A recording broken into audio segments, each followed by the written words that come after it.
Malgré la pluie, les employés de Boeing se sont déplacés en nombre. C'est un grand jour à Seattle. Merci à vous tous pour votre super boulot. C'est grâce à vous tout ça. C'est le résultat d'un énorme travail d'équipe dont nous sommes très fiers. Ce 29 janvier 2016, sur la piste historique de l'avionneur, le 737 MAX, le tout dernier modèle de la firme américaine, décolle pour son premier vol.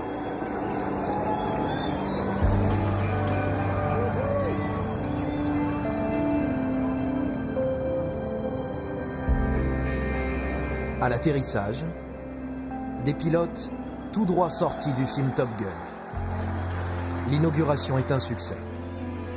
Je me suis rendu compte que c'est le premier avion de notre deuxième siècle d'existence. Et je dis juste, waouh, quelle machine incroyable. Moins de 3 ans plus tard, la belle histoire du 737 MAX s'est transformée en tragédie. Le 29 octobre 2018, un appareil flambant neuf, livré 2 mois plus tôt à la compagnie indonésienne Lion Air, se crache au large de l'île de Java. 189 personnes étaient à bord.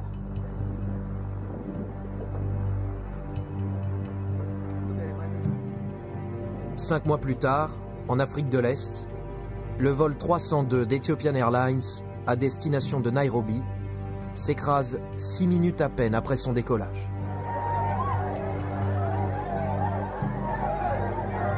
« 157 morts. De nombreuses nationalités parmi les victimes. 9 passagers étaient français. 2 crashs en quelques mois et à chaque fois, le même modèle, 737 MAX. Vraiment, quand on regarde les 2 courbes qui correspondent à l'altitude de ces 2 vols, on a des similitudes qui sont tellement importantes qu'on a vraiment très peu de doutes. En 48 heures, partout dans le monde, le fleuron de la firme américaine se retrouve cloué au sol. Interdit de vol. Les boîtes noires de l'Ethiopian Airlines ont été confiées à la France, au bureau d'enquête et d'analyse. Pas de conclusion définitive, mais déjà des éléments qui mettent en cause le constructeur. Comment expliquer ces 2 crashs successifs pour un avion qui sort d'usine? Boeing a-t-il négligé la sécurité de ses appareils pour des raisons économiques, comme l'affirment de nombreux experts?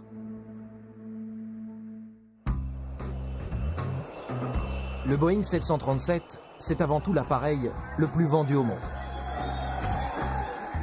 Inauguré à la fin des années 60. À l'époque, l'appareil peut transporter une centaine de passagers. À son bord, le poste de mécanicien est supprimé.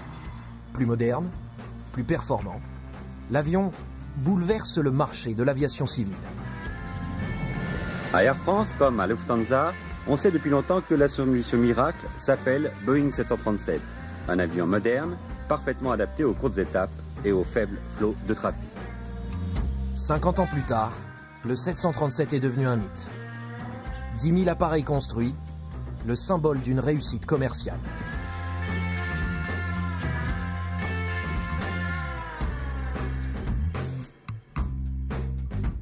Le MAX, c'est la dernière génération. Un avion plus rentable, qui consomme moins de carburant. Ses réacteurs, plus lourds, plus grands, ont été déplacés un peu plus à l'avant de l'appareil. Le centre de gravité de l'avion a donc été légèrement modifié. Afin d'éviter les risques de décrochage, Boeing a installé un dispositif automatique qui stabilise l'appareil, appelé MCAS. Pour cet expert en sécurité aérienne, c'est ce nouveau système qui pose problème. Il peut surprendre les pilotes pendant leurs manœuvres, notamment au décollage. La grosse différence pour les pilotes par rapport aux versions précédentes du Boeing 737, c'est qu'on a un système qui prend le dessus sur le pilote pour essayer de le protéger. Ce système de protection devait empêcher l'avion de se mettre trop en montée et devait remettre gentiment l'avion à plat.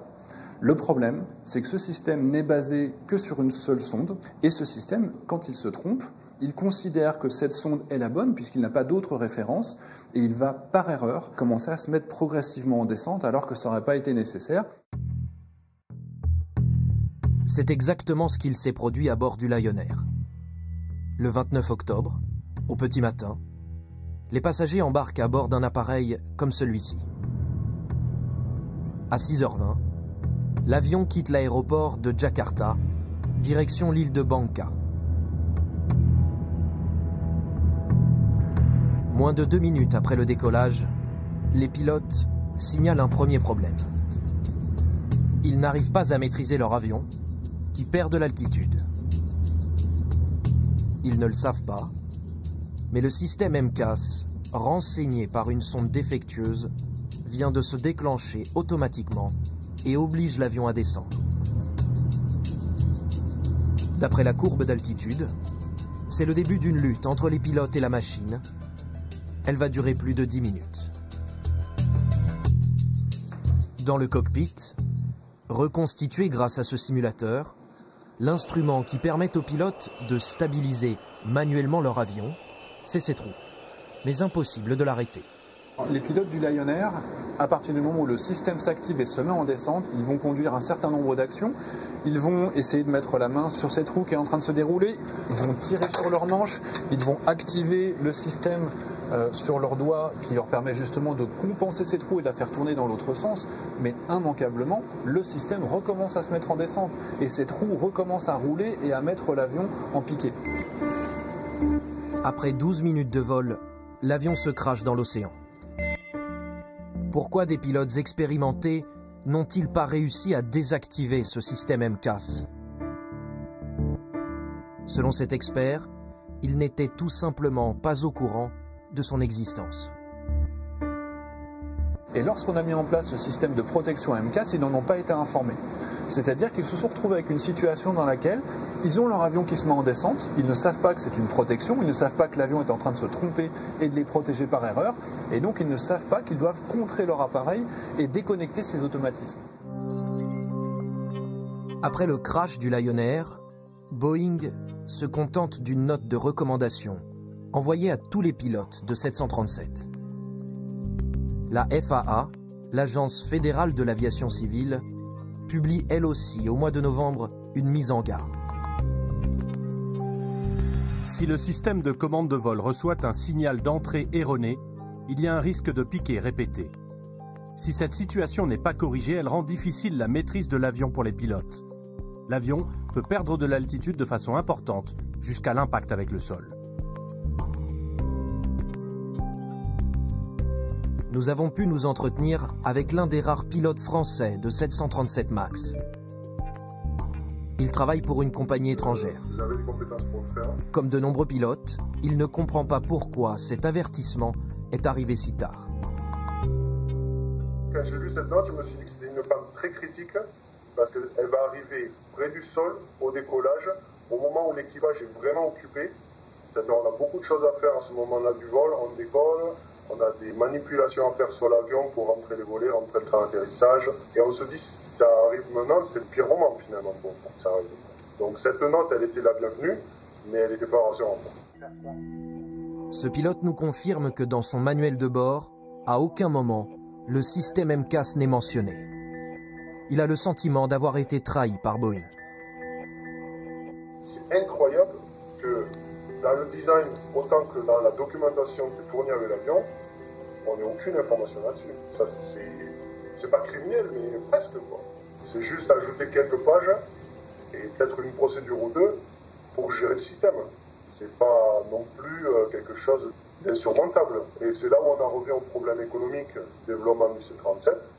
C'est qu'ils n'ont pas voulu modifier trop profondément l'avion pour que les pilotes n'aient pas à repasser une qualification pour cet avion, qui coûte de l'argent aux compagnies, il faut développer des simulateurs, etc., etc. Donc finalement, à vouloir éviter à tout prix ce passage de qualification pour le MAX, on en arrive à finalement 2 crashs, des centaines de morts. Je ne pense pas que ce soit justifié.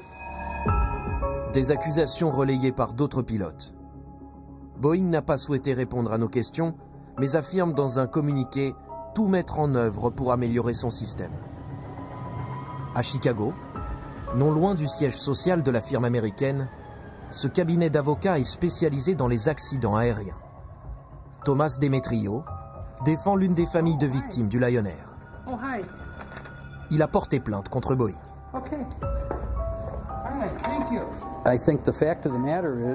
Je pense que Boeing n'a pas assez testé ces avions. Ils n'ont pas assez formé les pilotes avant de les mettre aux commandes. Nous prétendons que Boeing a construit et vendu de façon irraisonnable des avions défectueux et dangereux. Des allégations rejetées par Boeing. Mais selon l'avocat, le récent crash de l'Ethiopian Airlines confirme l'irresponsabilité de l'avionneur. C'est une honte pour Boeing d'avoir laissé les avions voler encore après le deuxième crash et ne pas avoir dit immédiatement aux compagnies de clouer au sol leurs avions tant qu'ils ne savaient pas exactement quel était le problème.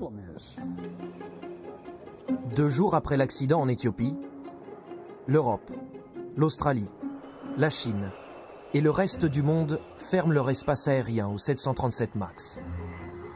Mais aux États-Unis, Boeing résiste et la FAA, l'Agence fédérale de l'aviation civile, n'émet pas de restrictions de vol. 24 heures plus tard, c'est le président des États-Unis en personne qui doit prendre la décision. Nous allons émettre un ordre d'urgence d'interdiction de vol de tous les 737 MAX 8 et MAX 9. Boeing est une compagnie formidable. Ils sont en train de travailler très dur en ce moment et j'espère qu'ils vont trouver des solutions. Mais tant que ce n'est pas le cas, les avions restent au sol. Les États-Unis, réputés pour leur sécurité aérienne exemplaire, se retrouvent au cœur d'un scandale planétaire. Ces dernières semaines, la presse a révélé d'autres incidents avec le 737 MAX, dont un atterrissage d'urgence au Canada. Sur une plateforme de la FAA, des pilotes ont fait part de leurs difficultés à maîtriser l'avion. L'Agence fédérale de l'aviation civile aurait-elle été complaisante avec Boeing?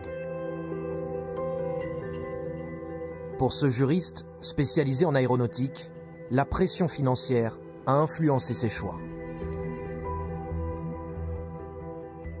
La FAA a une double fonction. Elle est bien sûr attentive à la sécurité, aux certifications, et en tant qu'autorité de régulation, elle s'assure que les choses soient faites correctement. Mais la FAA est aussi très soucieuse des enjeux économiques aux États-Unis. Et les conséquences pour Boeing sont énormes.